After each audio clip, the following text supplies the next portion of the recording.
I thought I was going to the moon. Turns out it was just a rug pull. Hi, I'm Ben. And, I'm a recovering crypto bro. It's been 11 months since I lost my entire life savings to a cryptocurrency scam called Lunar Yield. I know, the name should have been the first red flag. But back then, I thought I was riding a rocket to financial freedom. It exploded on the launch pad, and I was still strapped to the seat. Before I continue, I want to say something to everyone watching this. You're not just an audience tonight. You're part of the support group. And just like in our real meetings, we believe in sharing our stories. So as you listen to mine, I want you to think about yours. In the comments, share your own experiences. Whether it's crypto, MLMs, investment scams, or any time you trusted someone with your money and got burned. We're all here to heal together. My life in Columbus, Ohio, a steady job at a logistics company, a modest apartment near the university, Sunday dinners with my mom, Helen, a 401k growing slowly, a savings account with $47,000, and dreams no bigger than maybe buying a duplex someday. I was what you'd call financially responsible. I read The Millionaire Next Door twice. I had a budget spreadsheet color-coded by category. I even bought generic cereal, for crying out loud. But here's the thing about being financially responsible in 2024. It feels like you're watching everyone else win the lottery while you're still playing checkers. Stories of neighbors, coworkers, and college friends who struck it rich. The barista who bought a Tesla with Dogecoin profits. The nephew who turned $200 into $50,000 with some coin named after a Japanese dog breed. Every family gathering became a crypto testimonial. My cousin Derek, who, by the way, once asked me if Alaska was a country, Derek was showing off his portfolio gains. It's not gambling, Ben. He'd say, it's the future of finance. And there I was, proud of my 2.3% annual return on my high-yield savings account. February 12th, 2024. I discovered the article about the $500 to $2 million success story. I recreated the exact moment, sitting in my cubicle, eating a sad desk salad, clicking through crypto forums during lunch break. I remember the exact moment. I fell down the rabbit hole. I was reading about this guy, let's call him Anonymous Hero, who turned $500 into $2 million buying something called Wolfie Coin. The article had charts, testimonials, even a picture of the guy's new house. And all I could think was, if this random dude can do it, why can't I? Crypto YouTube, Discord servers, and Reddit communities. The language, the culture, the sense of being part of something revolutionary. I started watching crypto YouTube channels religiously. There was this one guy, Bitcoin Brad, who had a background that looked like a NASA mission control room. He'd pound his desk and yell, "We're going to the moon!" And somehow that felt like solid financial advice. I joined Discord servers where people called each other diamond hands and paper hands. I learned that HODL wasn't just a typo, it was a philosophy. How the crypto community preys on outsiders' desire to belong, to be early adopters, to be part of the next big thing. The thing about crypto communities is they make you feel like you're not just investing money, you're joining a revolution. They have their own language, their own memes, their own heroes. And if you're not in, you're not just missing out on profits. You're missing out on history. Let me introduce you all to Crypto Steve, my mysterious mentor with cat avatar. The seduction tactics, the carefully crafted persona, the way he made me feel special. Crypto Steve slid into my DMs like a financial guardian angel. His profile said he was a DeFi analyst and blockchain consultant. His avatar was a smug-looking cat wearing sunglasses. He had 15,000 followers and posted charts that looked like abstract art but somehow made sense to me. How Crypto Steve built trust through small, accurate predictions, and free advice before introducing the big opportunity. Steve didn't try to sell me anything at first. He just shared these market insights that always seem to pan out. BTC is going to dip to $42,000 tomorrow, then bounce back by Friday. And damn if he wasn't right. He made me feel like I was getting insider information, like I was finally on the inside of something big. Looking back, I can see all the manipulation techniques. The artificial scarcity. This opportunity won't last long. The social proof. The inner circle is already all in. The authority. I've been in crypto since 2009. The reciprocity. I'm sharing this with you because I like you. It's like a master class in psychological manipulation, and I was an eager student. The moment Crypto Steve introduced the opportunity of a lifetime, Ben recreates the exact conversation. The website, the white paper, the promises. On February 10th, Steve sent me a message that changed everything. Ben, I've been watching your engagement in the community. You're ready for the next level. I want to show you something that's going to change your life. But you have to promise me you'll keep this quiet until launch. Ben describes the elaborate fake ecosystem created around Lunar Yield. The professional website, the detailed white paper, the fake team profiles, the manufacturer buzz on social media. The Lunar Yield website looked more professional than my bank's website. They had a 47-page white paper that talked about revolutionary yield farming protocols and next-generation liquidity mining. The team photos looked like stock photos from a tech startup. 6 diverse, attractive people in business casual, all smiling like they just discovered the secret to perpetual motion. How the scammers created artificial urgency and exclusivity to drive investment decisions. They called it a private pre-sale for strategic investors. You had to be invited. You had to invest minimum $10,000. And you had to decide by February 15th because after that, it was going public and the price would triple. Classic FOMO tactics. But when you're in the middle of it, it doesn't feel like manipulation. It feels like opportunity. I didn't sleep for 2 days. I'd lie in bed running scenarios in my head. What if this was the one? What if I pass up the chance to change my life? But then I'd think about my mom's emergency fund, about the Costco stock my dad left me when he died. This wasn't just my money, it was my family's safety net. How I convinced myself that this was a calculated risk, not gambling. The mental gymnastics of financial desperation. I made spreadsheets. I calculated risk-to-reward ratios. I even called it portfolio diversification. I told myself I was being smart, strategic. I wasn't gambling. I was investing in emerging technology. I wasn't being greedy. I was being proactive about my financial future. The exact moment Ben decided to invest. The physical sensation of clicking confirm. The immediate regret, the desperate hope that he'd made the right choice. February 12th, 11:47 p.m. I remember because I screenshotted the transaction.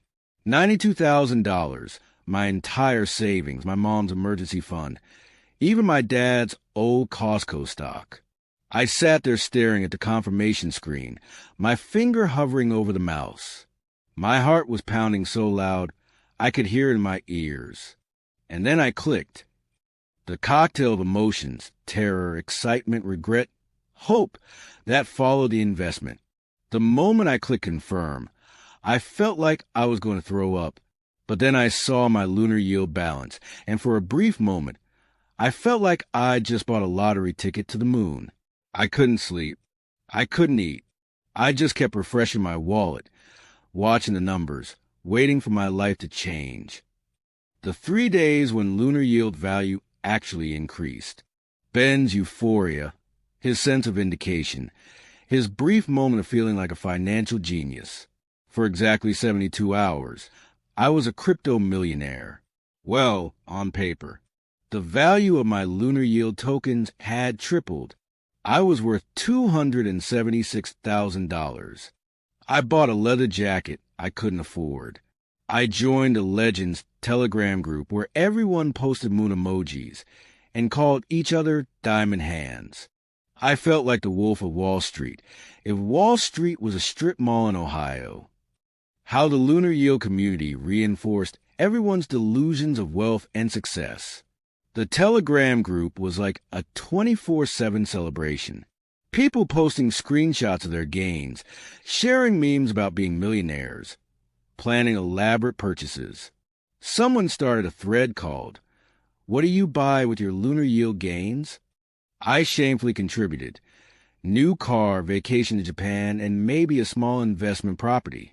Looking back, the signs were there. The developers never showed their faces. The only communication was through that same cat avatar. The website's Contact Us page led to a generic Gmail address. The GitHub repository had exactly 3 commits, all from the same user. But when you're making money, you don't ask questions. You just hold on and hope the ride never ends. February 16th, 2024. The day I stopped being a millionaire. I woke up that morning feeling like Christmas morning. I grabbed my phone before I even got out of bed, ready to check my gains. The Lunar Yield app wouldn't load. I tried the website. Domain not found. I tried the Telegram group. This group no longer exists.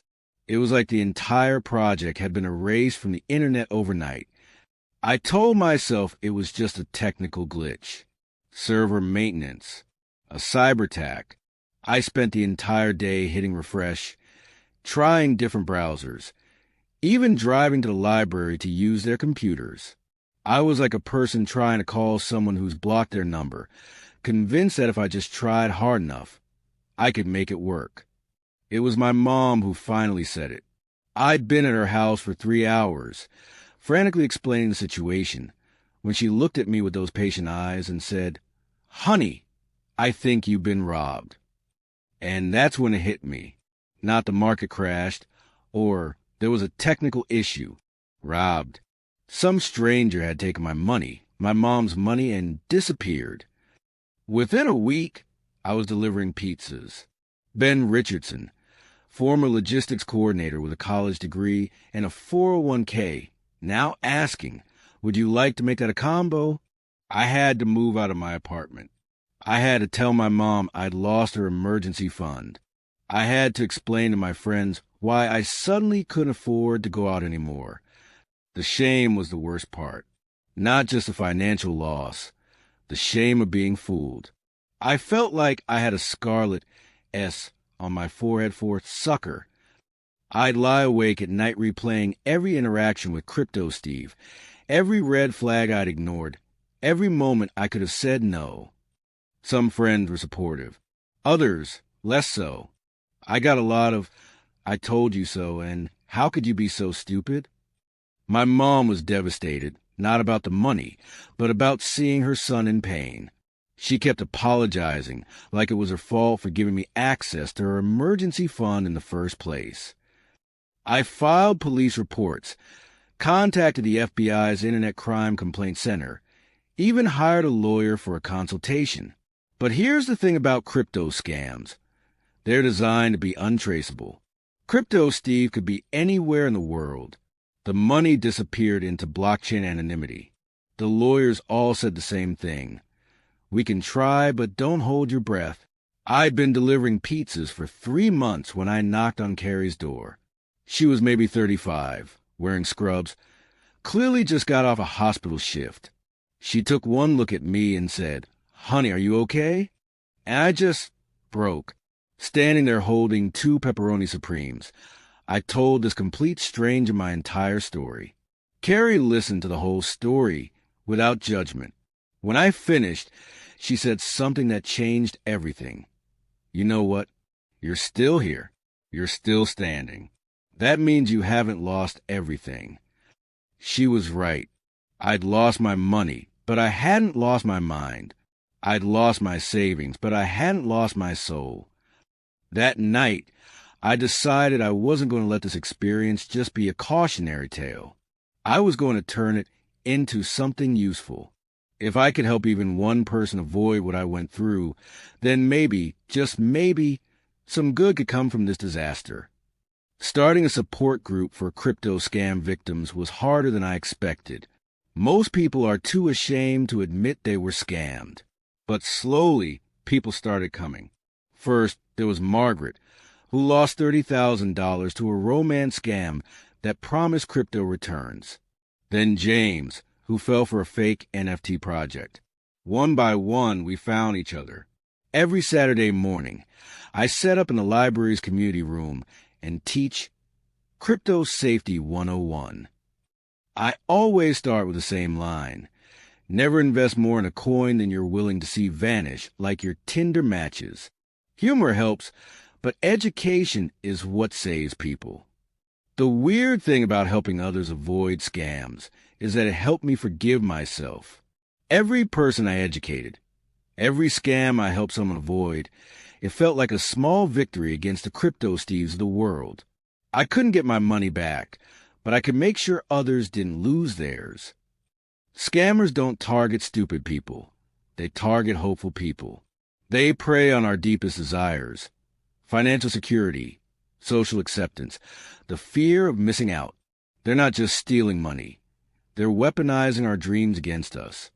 Americans lost $9.3 billion to crypto fraud in 2024, a 66% increase from 2023.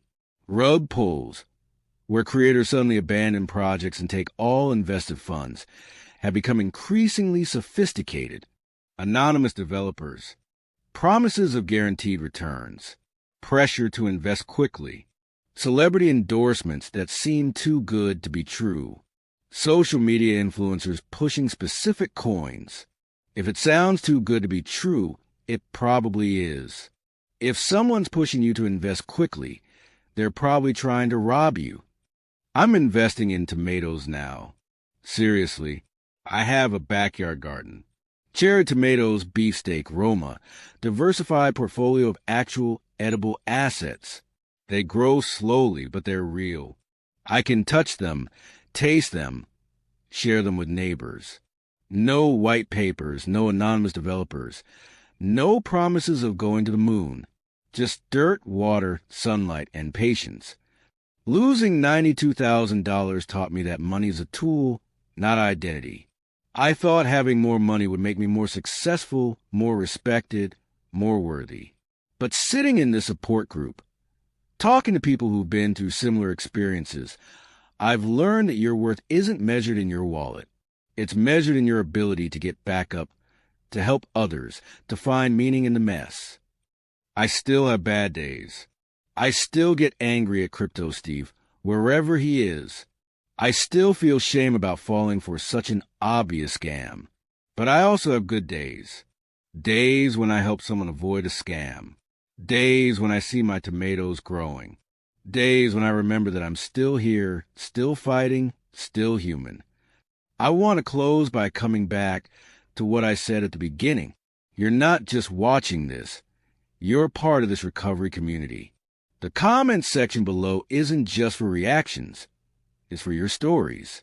Share your experiences with financial scams, crypto, or otherwise. Share your recovery stories. Share your advice for others. If you're watching this and you've been scammed, I want you to know 3 things. First, you're not alone. Second, you're not stupid. And third, you're still here, which means you haven't lost everything. There's still hope. There's still tomorrow. There's still a chance to rebuild, to recover, to find meaning in the mess. I lost $92,000, but I gained something invaluable, the knowledge that I can survive anything. I gained a community of people who understand financial trauma. I gained the ability to help others avoid my mistakes. I gained humility, empathy, and a deep appreciation for simple things in life, like tomatoes that actually grow. So thank you for listening to my story. Thank you for being part of this community. And remember, if someone promises to take you to the moon, ask to see their rocket ship first. And maybe, just maybe, consider investing in tomatoes instead. They're way more reliable than cryptocurrency, and they taste better too. Subscribe for more interesting stories.